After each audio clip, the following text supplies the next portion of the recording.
Olha, tem uma pergunta que, nossa, por séculos gera um debate danado, sabe? Tanto na mesa do almoço quanto nos púlpitos das igrejas. Afinal, um cristão pode ou não pode comer carne de porco? Para a gente conseguir desvendar esse mistério, vamos ter que fazer uma viagem no tempo, lá para o comecinho de tudo. E vamos seguir as pistas que a Bíblia nos dá, numa jornada que, olha, pode mudar completamente a nossa ideia do que significa ser puro. É isso, a pergunta é bem direta, né? Mas as respostas parecem que batem de frente. Porque de um lado a gente tem uma proibição divina, super clara, do outro, uma liberdade assim, radical, que Jesus declarou. E aí, como é que a gente junta essas duas coisas? Qual é a resposta final, afinal de contas? Bom, para entender, vamos começar pelo começo, lá na origem de toda essa discussão. Então, a nossa história começa lá atrás, no livro de Levítico. É ali que Deus entrega, digamos, um código de conduta para o povo de Israel.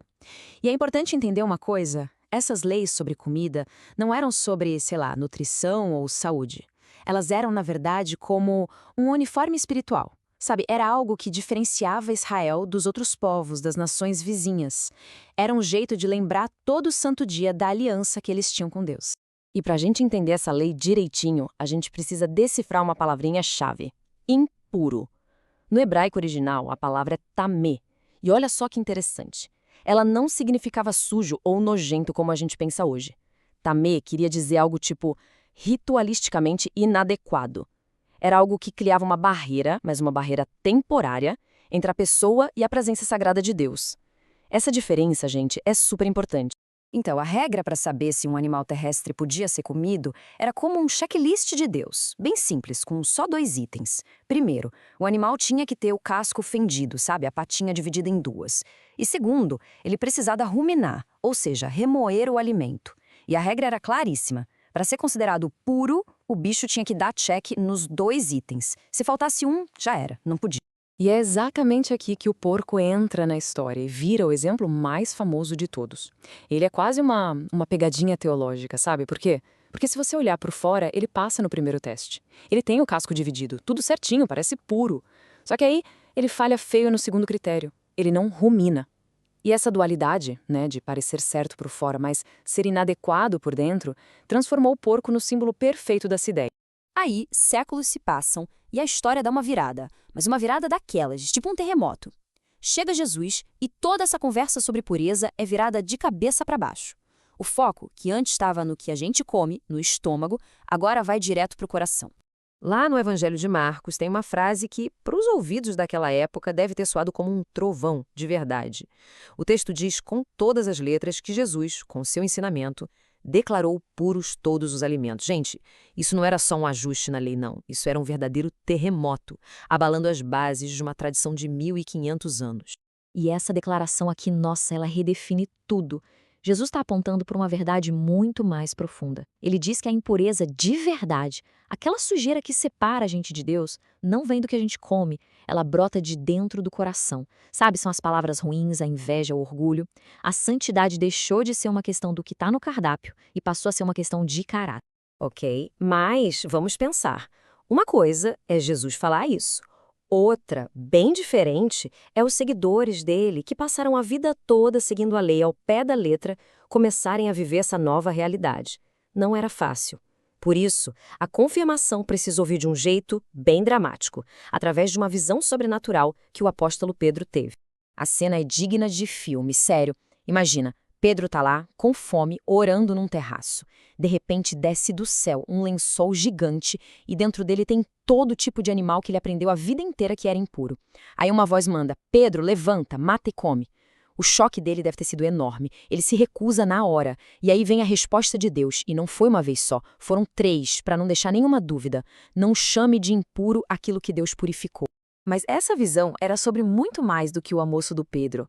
Era o jeito de Deus mostrar para ele que os não-judeus, os chamados gentios, agora também faziam parte da família da fé. E para que essa união acontecesse, aquele muro gigante que separava os dois grupos, justamente as leis sobre comida, precisava cair. A comida era só o símbolo, entende? O objetivo maior era a união de todo mundo. Agora, essa batata quente passa para as mãos do apóstolo Paulo. A missão dele era construir igrejas, comunidades onde judeus e gentios, com costumes completamente diferentes, teriam que conviver em paz. A pergunta era: como administrar essa liberdade toda, recém-descoberta, sem causar um curto-circuito cultural e espiritual ali no meio? E o Paulo, olha, ele não deixa nenhuma margem para dúvida. Ele afirma com toda certeza: nenhuma coisa é de si mesma impura. Ou seja, nenhum alimento é pecado em si mesmo. A impureza nunca esteve no porco, mas no significado que a lei do Antigo Testamento deu a ele, para um tempo e um propósito bem específico. Mas é aqui que a gente vê a genialidade do Paulo como pastor. Ele pensa: se a liberdade é total, o que nos guia então? E a resposta dele é simples: o amor. Sim, é permitido comer de tudo. Mas, se a escolha de comida vai machucar a consciência de um irmão na fé, vai criar uma briga, uma divisão, o amor pede que a liberdade pessoal dê um passo para trás, porque a união da comunidade é muito mais importante do que qualquer prato de comida. Ufa, foi uma bela jornada pela Bíblia, né? Então, vamos fazer o seguinte agora. Vamos juntar todas essas peças para a gente conseguir visualizar bem essa transição de pensamento que foi acontecendo. Olha só, quando a gente coloca tudo lado a lado, a progressão fica muito clara.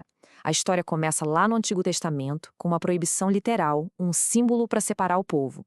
Aí vem Jesus e o foco muda completamente, vai para dentro, para o coração. E por fim, na igreja primitiva, a liberdade de comer de tudo é confirmada, mas sempre com um filtro por cima, o do amor e da união.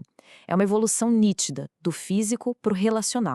Então, para a gente voltar àquela pergunta lá do início, não, para a fé cristã, hoje, comer carne de porco não é pecado. Pensa assim, as leis sobre comida eram como os andaimes na construção de um prédio, super importantes durante a obra, mas quando a estrutura principal, que é Cristo, ficou pronta, eles foram retirados. A grande mensagem no final das contas é que Deus está muito mais interessado na saúde da nossa alma do que no nosso cardápio do dia. Isso tudo deixa a gente com uma reflexão bem poderosa. Se a santidade não é construída por regras do que a gente pode ou não pode fazer, se não está no que a gente come ou deixa de comer, onde é que a gente encontra ela então? A resposta que toda essa jornada nos aponta é para algo bem mais profundo, no amor a Deus e ao nosso próximo.